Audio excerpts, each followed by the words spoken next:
Hey everyone, Urban Fish Keeper here. I hope you're all doing well and you're having a good weekend.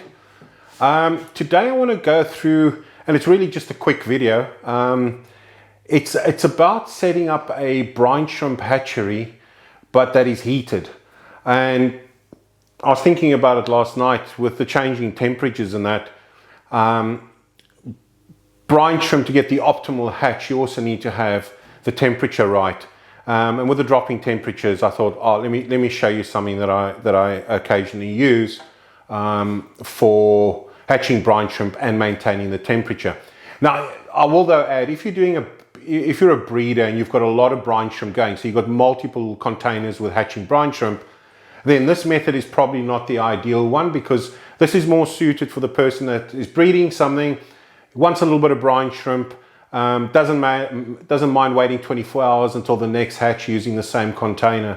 So that would probably work well. If you've got if you're doing a lot of breeding and you want to have a lot of brine shrimp available, then you're probably better off, if you need to heat, is to use something like a 20-litre aquarium or a 5-gallon aquarium, fill it up maybe a quarter, put a heater in there. That'll keep that water in the bottom in that aquarium warm enough, and then you place in that all your containers with your brine shrimp, and you supply air to all of those, and then you can use as you require. All right, before we get started, maybe just a couple of things around the brine shrimp. So when it comes to brine shrimp, and I've mentioned this before in my first foods for fry, is that I go with a ratio of 1 heaped tablespoon. If you watch that video, you'll see it's quite a heaped tablespoon of salt to a litre of water. So 1 heaped tablespoon to a litre of water. Now, and that works for me from a salinity point of view. Now, when it comes to temperature is an interesting thing, because I haven't been able to find actual scientific research. There's a lot written on the subject, but actual scientific research. So I'll share with you some of the stuff, the findings, or some of the information that I've been able to find around brine shrimp. Now, when it comes to successfully hatching brine shrimp, there's a couple of things. One is that the temperature needs to be ideal. And ideal temperature is really a temperature between about 26 and 28 degrees Celsius. And that's between about 80 and 82 Fahrenheit is a good temperature, ideal temperature for hatching brine shrimp. And that should give you a hatching within about 24 hours. Now, brine shrimp can go down as low as, you can hatch them out at 21 degrees Celsius, not a problem, which is about 70 Fahrenheit. The challenge around that is that your hatch rates may not be as good. And the same happens on the extreme other side. Once you start hitting about 30 degrees Celsius or about 86 Fahrenheit, you then get into a position where you may not get as successful hatch rates. Not to say they won't hatch, but you may not get as successful hatch rate. Now, the other thing is, and I must be honest, I don't use it, but to get the best results, the recommendation is that you have light shining on your brine shrimp hatchery 24/7, just through that initial hatching phase. And then once they hatch, you don't have to have the light running all the time. So that's just some background around brine shrimp. So, optimal temperature, if you want to try and get it out in about 24 hours. All right, so let's get on to the build. Again, Kmart, Bunnings. And the idea behind this was, for me, it was saying, if I just had, I'm not breeding a lot, and I just wanted to have a good quality brine or good hatch of brine shrimp, but I wanted to make sure that I was keeping the temperature right, because the room temperature may drop and therefore it takes a bit longer for them to hatch out, and I need it in 24 hours, so I want to keep it at optimum temperature. So what I came up with is this idea. And effectively what it is you go off to Kmart, and again, this doesn't have to be Kmart. It can be, effectively this is like a pasta or spaghetti type container. Ideally, I would have liked something that was round, but I couldn't find something round that's really clear. So I found these containers. Now, these are a 1.9 litre container.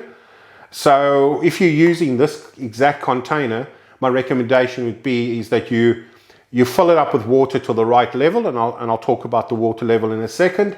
You then add the appropriate salt quantity to that. And again, just on the salt, as per my previous video around the fry foods, when it comes to brine shrimp, I use aquarium marine salt, so the salt for marine aquariums. That's the salt mixture that I use. All right, so the container that I bought is a 1.9 litre flip lock food container. It's 31 centimeters high, and it's then 10 by 10. All right, and that is there. Okay, so that's the container. And then all I've done is effectively take off the lid of the container. And then this container's got one of those little clip lids that when you clip it, it seals on the inside. You need to get that off. You need to get this off because you want this bottom section off. All you want is just the lid section. All right, now it may be a challenge to get this off, and the way that I've done it is I've taken a drill bit and a step bit, which is this, and I'll talk about the step bit in a second, and I've drilled out that little white section in the middle. All right, and that allows this plastic top piece to then come off, and then the whole bottom section comes off, and all I'm left with is the lid. So that's the first thing you need to do, is get that off. The other thing is, again, and I'm jumping around here a bit, but the stuff that you'll need is a step drill bit. Now, step drill bit looks like this. Okay. And it's got measurements on the inside. So this one goes from a 10mm hole to a 30mm hole. So you need one of those. And the reason I've used this is because depending on the size of the heater, the head of the heater, you can then adjust exactly the size of the hole and how it fits best. And I'll show you that in a second. The other thing, keeping in theme with everything else that I use in the room, once again, I've used the little taps, the same taps that I use for the airline. Right. And you can see that in my previous videos. That comes from Bunnings, and that's a 4mm inline. Now, the hole that's required to be drilled is about a 4.5mm hole for that to fit in. So you need a drill bit for that as well, just to drill that, and you need a drill, and then you also need a drill bit to drill through the top of the lid, as I've done there. Not the big hole, but the little hole on the side which takes the air intake.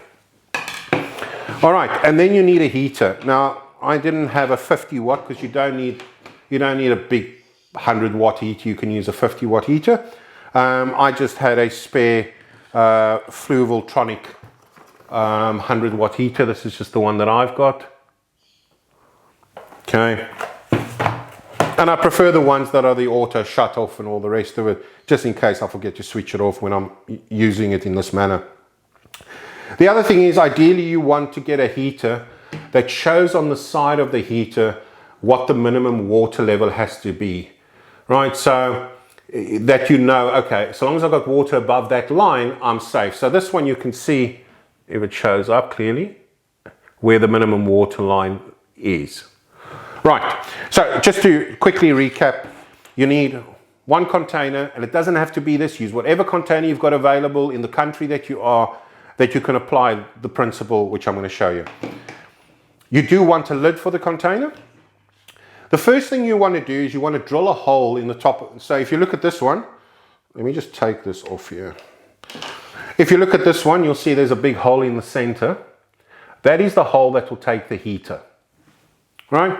And again, all I've done is I've used the step drill, and I've gone down to the size that I require based on what the size is of the top or the head of the heater, so that it is deep enough in the container that the water is above the minimum water level. All right, because you don't want to burn out your heater. Okay, so that's the first thing. Drill that hole, get that hole that it is then suitable for the heater. So in my case, you'll see the heater goes all the way in and it fits in like that. Okay, So that's the hole for the heater. Then right next to it, drill another hole, and you see I've got a little pipe there next to it. You drill another little hole to put either a airline connector, so the straight airline connector, or in my case what I've done is I've just taken a piece of acrylic tube. This has got an outside diameter of 5 millimeters, and I've taken that, drilled a hole in, and then glued it in. And the glue that I've used for both this and the tap is 2-part epoxy, and I'm using it on the outside, not contact with the water on the inside. So you've got that little plastic section now in, you've drilled the hole, you've put that in. Then what I do is I take a small piece of airline tubing. You should be able to see that at the top of the acrylic pipe. That then connects to the piece that you've just glued in. Okay. And then onto that section, I put another piece of acrylic pipe. Okay, depending on the length that I need. And for me personally, I like the air to come out as close as possible to the bottom, so it causes enough of a turbulence. You could, if you wanted to, just use airline and maybe put an air stone at the bottom to hold it down, but I like using this method. Now, acrylic tubing, it's one of those things, just search on the internet, and there may be supplies. Mine I get from a supplier in Sydney, in Australia, but I'm sure, you know, you could get this, you know, all over the place. I know in the US they'll definitely have this. So use that, and that effectively then fits on the top. So again, just a reminder, the tap is the irrigation tap that I've used, 4.5 millimeter hole for the irrigation tap, and I've used 2-part epoxy to secure it in. Now what's important is I like to make it just slightly off the bottom, so if there's any sediment or eggs or anything lying, it doesn't get siphoned out when I open the tap. Okay, and then it's quite straightforward. You know, that goes on there, and you can see the lid fits on, and I like to use a lid as well because it stops any splash. You've got the tube. Now if you want your tube to be in a certain direction, because it's attached to the soft aquarium tubing, you can move it to where you want it. So in that case, you know, I could have it in the center, for instance, right off the bottom. Okay, and then it's as simple as, you know, make up your mixture of your salt mix, add your brine shrimp eggs, then your heater, adjust accordingly to the right temperature you want, place your heater in, mine fits in nice and secure. Your heater then fits in the center of your container. Plug it in, let the air run, and away you go. So now you have temperature controlled, self-contained brine shrimp hatchery. Now, for some people this might be a little bit too much to have a heater in it and all the rest of it.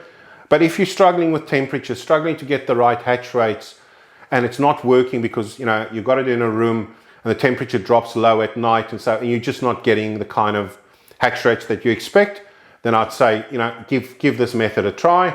The heater fits nicely in the center, it's not touching the sides. Now again, important to remember a couple of things. One is, have a look at the markings on the side and make sure that the water, when you fill this up, is above the minimum line for the heater, so that the heater is safely in the water. The other thing is, when you're cleaning it or siphoning it, don't forget to switch off the heater. Even when you're siphoning water out, because the water is going to drop quite low, don't forget to switch off the heater. You know, you can just take it out, the whole system, put it down one side, give it all a clean and a wash, and you can then siphon. What I do is I just connect a piece of aquarium tubing onto the tap at the bottom for however long I need, and that then I run to my collection cup. The other good thing to do is, I mean, ideally what you would like is you would like a cone at the bottom of these things so that they all collect in the cone and you can drain off from the cone. but that requires you to have a stand and for it to fit in a stand.